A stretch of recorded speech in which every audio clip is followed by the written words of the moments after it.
Assalamualaikum warahmatullahi wabarakatuh. Salam sejahtera untuk kita semua.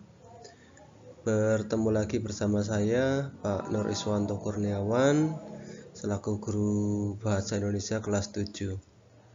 Di sini kita sekarang akan belajar dengan materi baru. Setelah kemarin kita belajar tentang teks prosedur, sekarang kita akan belajar yaitu tentang teks laporan hasil observasi. Apa sih itu teks laporan hasil observasi? Nah, semuanya mohon disimak dengan seksama sebagai tambahan materi yang disampaikan di dalam kelas. Ya, semuanya sambil menyimak apa yang ada di dalam video dan mendengarkan apa yang saya sampaikan. Pengertian teks laporan hasil observasi. Teks laporan adalah teks yang berisi penjabaran umum atau melaporkan sesuatu berupa hasil dari pengamatan observasi.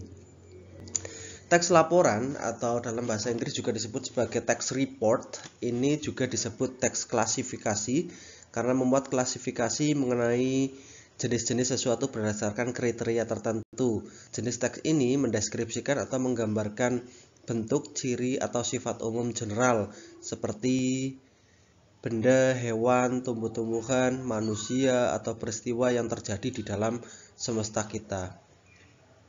Sebetulnya teks observasi itu hampir sama dengan teks deskriptif teks. Cuma bedanya kalau di teks deskriptif itu kita menggambarkan sesuatu secara jelas, secara khusus. Tapi kalau dalam teks observasi kita menjelaskannya itu berdasarkan umum ya, secara umum. Setelah kita tadi mengetahui apa sih teks laporan hasil observasi, nah sekarang kita berlanjut yaitu tentang ke struktur teks atau bagian-bagian teks. Sama halnya dengan teks prosedur, teks fantasi, teks deskripsi teks itu mempunyai struktur. Di dalam teks prosedur juga sama, kita mempunyai beberapa struktur. Yang pertama yaitu adalah pernyataan umum yang menerangkan subjek laporan, keterangan, dan yang kedua adalah klasifikasinya atau general classification. Kemudian yang ketiga adalah deskripsi atau description atau penggambarannya. Di dalam teks hasil observasi atau laporan hasil observasi itu mempunyai ciri-ciri. Beberapa ciri-ciri teks itu merupakan laporan hasil observasi. Yang pertama adalah harus mengandung fakta. Fakta berarti kalau kita ciri-ciri mengandung fakta berarti harus nyata, real, konkret. Nah, untuk diketahui saja teks hasil observasi itu merupakan teks yang berdasarkan atas hasil sebuah penelitian. Yang kedua, bersifat objektif. Yang ketiga, harus ditulis sempurna dan lengkap, tidak memasukkan hal-hal yang menyimpang, mengandung prasangka atau pemihakan.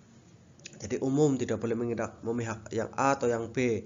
Kemudian disajikan secara menarik baik dalam hal tata bahasa yang jelas, isinya berbobot maupun susunannya itu logis.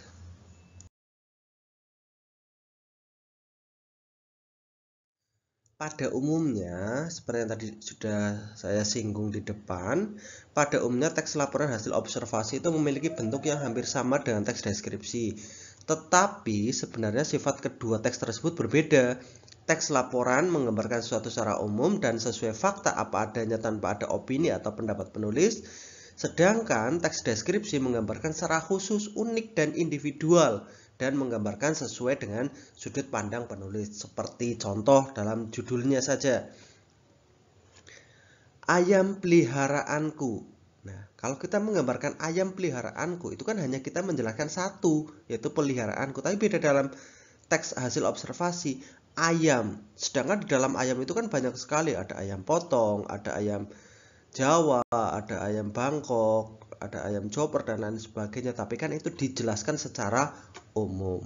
Nah, seperti itulah tadi perbedaannya.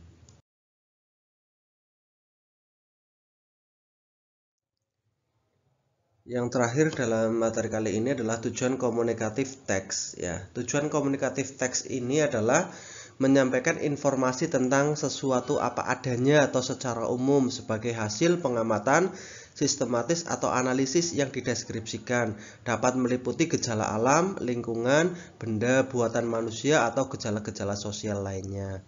Nah, jadi pada intinya teks hasil observasi ini adalah sebuah teks yang berdasar dari sebuah hasil penelitian. Nah, semoga video ini bermanfaat untuk tambahan materi kalian atau mungkin kalian yang belum bisa mengikuti pelajaran saya di kelas. Video ini bisa membantu kalian untuk belajar supaya kalian memahami tentang teks hasil observasi.